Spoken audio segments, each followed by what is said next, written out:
kind of the generalisation is that you remember when we had both belts on the same double brand pay-per-views, it always used to be the world heavyweight title was defended as the first match. It was like the kick-off of the show. But having brand only ones, I don't know that works so much well. Because to me, if this is the belt, this is what everybody wants. Honestly, I just thought it was very strange. The thing that I was thinking of when I was watching this was maybe there's something else going to go down at the end. Like maybe this is setting something quite big up, and there's going to be a bigger payoff during the night or at the very end. I thought something might happen, some shenanigans or whatnot, and we'll have like a rematch or a one-on-one match or something like that. But no, it wasn't to be, was it? And like you said, Matt, it was an okay match, but like most of the triple threats that happen in WWE, it's the very same formula. It's it's that guy. It's the two guys going at it, and it's sometimes the guy on the outside, and until you get to the end, that seems like the only bit that the agents, the bookers, are actually really concentrating on, because you just don't get that same sort of three-way dance match that we used to get during the sort of heavy late 90s or early 2000s. When triple threats. If you ever go back to watch a great triple threat, I think that I remember was at WrestleMania 2000, which was Kurt Angle, I think it was Jericho, and Benoit, I think, at the time, and that was a great triple threat. But you watch that match. All those guys are involved. They're not like wasting time on the outside to let the two guys have their moments. It was very much put together very well. But it's a bit of an art that's been lost. But I've gone into that many a times, so I don't want to get stuck on that again. Like I say, it was good to see John Cena back. I don't know if this was fresh enough. I think we've seen AJ against Dean and John. I think I would have liked to have seen him against somebody new, but this cements AJ a little bit more, Matt. I guess that's the one positive thing here, is that AJ Styles gets a little bit more credit, I guess. Did you feel like he came off strong out of this, Matt, like during the match as well? I don't really get that feeling that he did. I mean, for one thing, he tapped out like during the match. I mean, I know it was like special circumstances having two kind of moves applied to you at the same time. I think most guys would tap out, but you don't really want to see the heavyweight champion tapping out. And also, I think AJ is capable of greater things. To finish the match using the chair, I don't really think that does him any favours. Mm-hmm. I had it in my mind that the ideal finish would, I'm sure he could pull it off, would be John Cena performing the AA on Dean Ambrose, and then just as he lands that, the phenomenal forearm coming in and knocking John Cena out. I think that would have been a good ending. Mm-hmm. That's what I had in my mind. But seeing as they didn't pan out the way and he had to use a chair, I just think it was kind of lazy. Mm-hmm. Yeah. No, I agree. I think you're right. I think it was a bit of a sour ending. It was like going to watch a great film with a bad ending at the end of it, really. So yeah, for me, the biggest positive was AJ comes out at least with that belt, holding on to it. Thank goodness, because that would have been even worse. But the match rating for me, I mean, I'm not a massive fan of triple threats, but I'm going to give this surprisingly, I'm going to give this a 4 stars, which I haven't said too many great things about this match, but I actually. I watched it back again, and I actually thought it was pretty decent. Like that, none of the guys done that much wrong. I just think it was booked badly by, whoever's putting this together needs to be thinking up some more stuff. Because this match, sort of just over 21 minutes. It's you've got to have a bit more continuity, like with new ideas. We don't want to keep seeing the same stuff. So. 4 stars. Like it was better than average for me. Matt, what was your star rating for that? I think for me, like I said, it was a good match. I think a good solid match, but didn't really blow me away. So I'm going to give it a 3.5. Fair enough. Yep. And now after this, Matt, this was the moment I thought, okay, WWE are just begging people to change the channel. When they put this out next, which was Nikki Bella versus Carmella, and I've seen bits and pieces of the feud going on. I've got to say, I don't really buy Carmella as a total heel at the moment. I don't know what it is. I don't know. It's something just not quite clicking for me there. What it is that she hasn't changed any other character apart from who she's fighting. She's fighting the face, and that's the only difference. Yeah. So it was hard to get engaged why I should not like her, and you know. Yeah. But the match itself, I mean, it was okay. It wasn't. To me, it was a little bit of a. Sort of out of the reach of where we've been with the women of late. I think this was a bit of a letdown in that department. I mean, I'm a huge fan of Nikki Bella. I mean, I couldn't praise her enough with the year she came back, and I thought she really put effort into learning wrestling a lot more. And when she held the belt, I thought she was a great champion for a long time.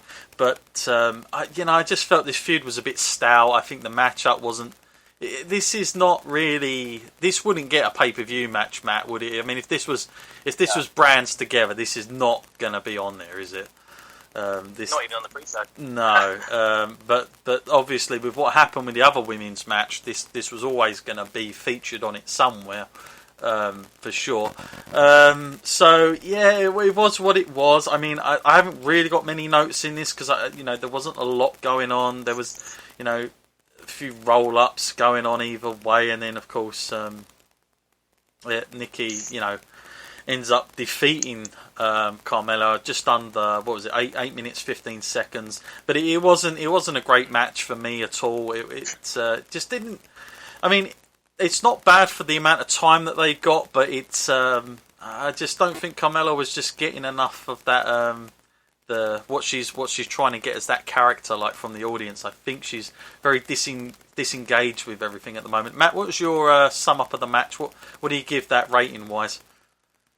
Oh, for me, it didn't really do much for me, But I got to say, they did put the effort in, they did put the work in. It did keep me entertained whilst I was watching it. I didn't really. If I was watching this as a pay-per-view, although a lot of people would turn over because they're still not really into the women's wrestling scene. I know quite a few people that are like that that's still not sold by it. But I would have watched it, but only for the fact that I thought maybe Carmella might get something out of it. I mean, this is where we go back to the 50-50 booking again, because she's had the best of Nikki throughout all these SmackDowns, and then on the pay-per-view, Nikki gets the win. It's kind of confusing, but hopefully if they're going to go that way, Nikki can continue this momentum.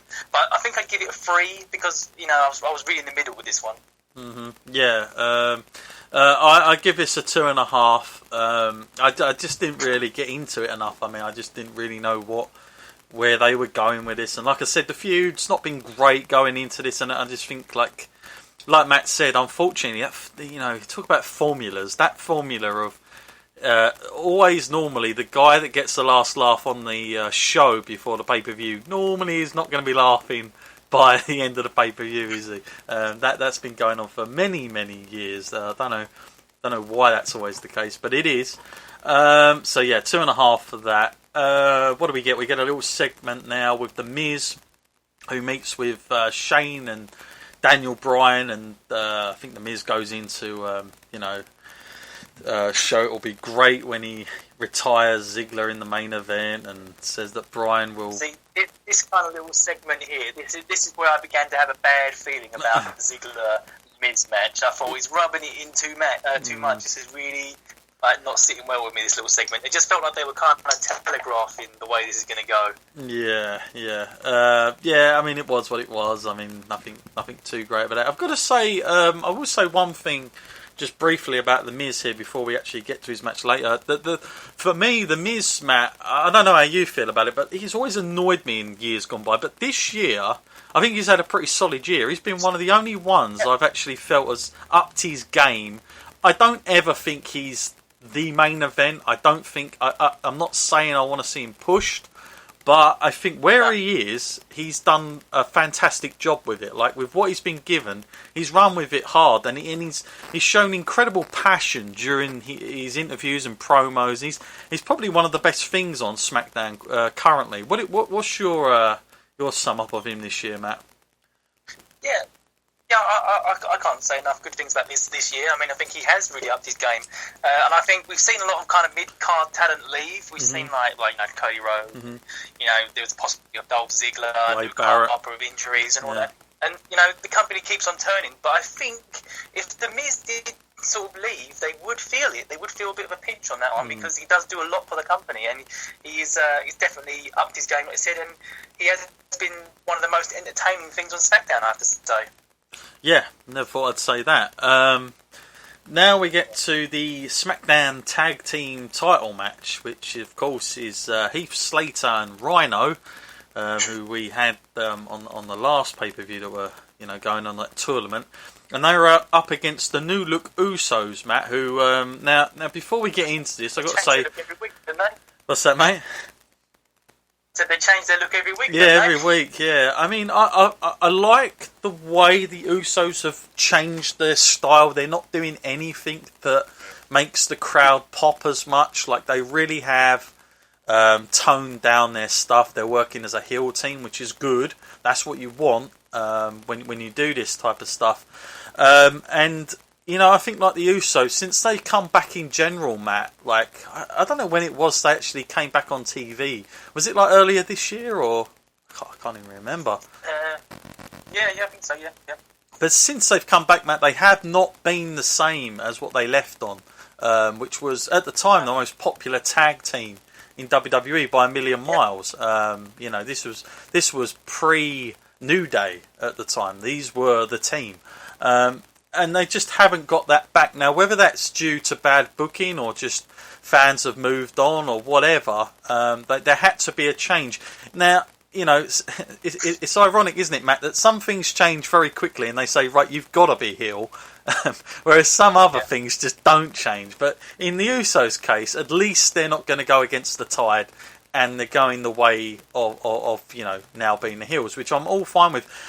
For me, going into this, Matt, I thought this was Usos all over. I thought this was their night, and they were going to be winning these belts and sort of carrying the titles for a while, because I actually felt this, as much as I have enjoyed Heath Slater and Rhino as a tag team, I thought there was, okay, you can probably get like another month's worth of feud out of these teams anyway, whether they lose it anyway. But they didn't go with that way, Matt, and it also sort of sent messages to me, the way the match went, that the Usos won't be getting it at all, quite frankly. But what was your sum up of the match itself?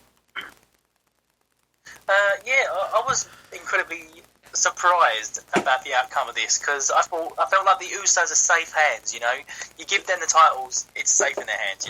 And they're doing well by, like I said, when they turned heel, they did really well with it. They have transitioned really well. It's not like they found it hard or it's been unnatural. And I think they need these belts on a heel team because people want to see the rise of the alphas, and they're not going to do it against Heath and Rhino, are they? No.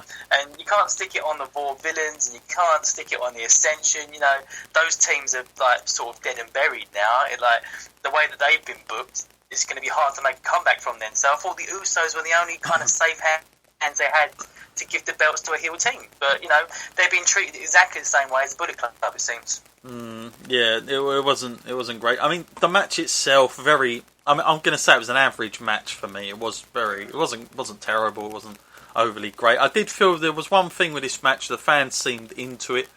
What Rhino and Slater was doing. So I think that was something that they got out of it. But I mean, other than that, I think the I wasn't glad that Slater and and Rhino would retain the titles, but they're not. It's not the worst idea. It's not that they're terrible. It's just that I felt bad on the Usos. I thought if you're going to have these guys change fresh, you want to keep them slightly strong.